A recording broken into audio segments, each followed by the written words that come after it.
एक बेशर्म तस्वीर आपको दिखाते हैं शिवपुरी से, जहां सरकारी हॉस्टल के खाने में मेंढक मिला है। छात्रों ने घटिया खाना परोसने का आरोप लगाया। हॉस्टल में पीने के पानी की सुविधा भी नहीं है, छात्र कह रहे हैं। साथ ही कह रहे हैं कि हॉस्टल वार्डन धमकाते हैं। आदिम जाति कल्याण विभाग के वार्डन को नोटिस दिया गया है। एसडीएम कोलारस ने भी मामले की जांच की बात कही है। जगतपुरा सरकारी छात्रावास का मामला है और ये देखिए तस्वीर, ये बेशर्मी भरी तस्वीर शिवपुरी से निकलकर सामने आई है, जहां शिक्षा व्यवस्था को यह तस्वीरें कई सवालों के घेरे में घेर रही हैं।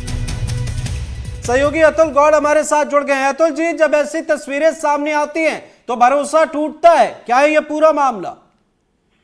बिल्कुल बिल्कुल, आपने ठीक कहा कि भरोसा टूटने वाली तस्वीरों को जब भी छात्र देखते हैं तो यकीनन हम भी उनसे जुड़ते हैं, और ये तस्वीरें न केवल हमें और छात्रों को विचलित और परेशान करती हैं, बल्कि जन समुदाय को एक नजर देती हैं, एक स्थिति बताती हैं कि किस तरह से प्रशासनिक हिलाहवाली और लापरवाही अंजाम दी जाती है, छात्रों के साथ में खिलवाड़ की जाती है।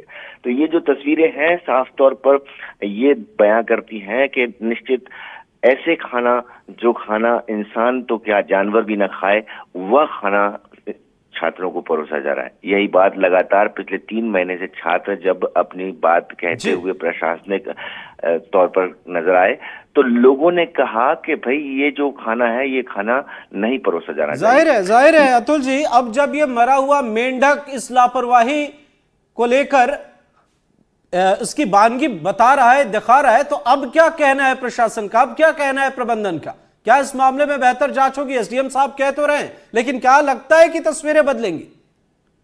बिल्कुल, आदिम जाति कल्याण विभाग के जो अधिकारी हैं, कर्ता धर्ता हैं, उन्होंने साफ तौर पर ये कहा है कि वार्डन को हमने नोटिस जारी कर दिया है और नोटिस जारी करने के बाद में वार्डन के खिलाफ हम उचित कार्रवाई करेंगे। इस तरह की कार्रवाई को लेकर के एसडीएम ने भी संज्ञान लिया है और एसडीएम ने कहा है कि लापरवाही और खाने में किसी भी तरह की हिलाहवाली बर्दाश्त नहीं की जाएगी। वहां पर और भी बहुत सारी चीजें हैं अमृत जी, जो छात्रों ने कहा है कि कहीं ना कहीं हमें बहुत सारी परेशानियां हैं, पीने का पानी मुहैया नहीं होता है। कायदे से जब ऐसी एक तस्वीर सामने आती है तो प्रदेश के तमाम स्कूलों में इंस्पेक्शन बेहतर तरीके से करना चाहिए। यह बड़ी जिम्मेदारी का काम है। बहुत बहुत शुक्रिया, नजर बनाए रखिएगा।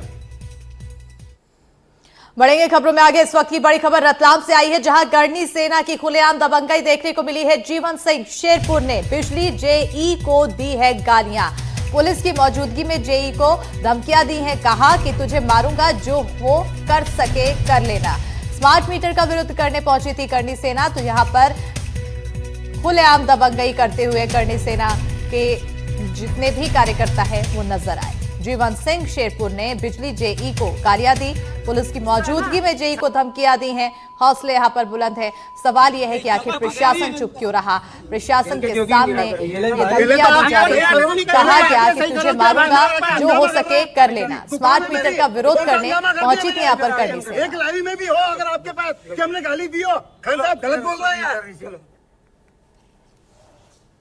वो तो झूठी एफआईआर है और मुकदमे तो कराते ही रहेंगे, क्योंकि ये उपभोक्ता समिति जो है विगत 1 महीने से उपभोक्ताओं की लड़ाई लड़ रही है। लगातार इनने संघर्ष करा और 6 तारीख को कार्यक्रम करा, उसमें हम सब लोग भी सम्मिलित हुए थे। हमारी निगाहों के सामने ही सारी बातें हुई, हमने सारी बातों को सुना, समझा, और यहाँ के जो अधिकारी थे उन्होंने लिखित में दिया था कि 15 दिन में आपका निराकरण करेंगे। कि जिन लोगों ने बिल जमा कर दिए, बिल जमा करने के बाद भी उनके बिलों में बिल जमा होकर आ रहे हैं, ऐसे कई लोग थे, अनगिनत लोग हैं। जैसे कि एक तो पेपर में भी आपके मीडिया कर्मियों ने भी छापा है कि कोई बबलू यादव करके भाई है हमारे, जो यादव मोहल्ले के हैं, उनने बिल जमा करा दिया, उसके बाद भी दोबारा बिल आ गया। ऐसे कई यहाँ उपभोक्ता हैं जिनने बिल जमा कराने के बाद भी बिल आ रहे हैं उनके।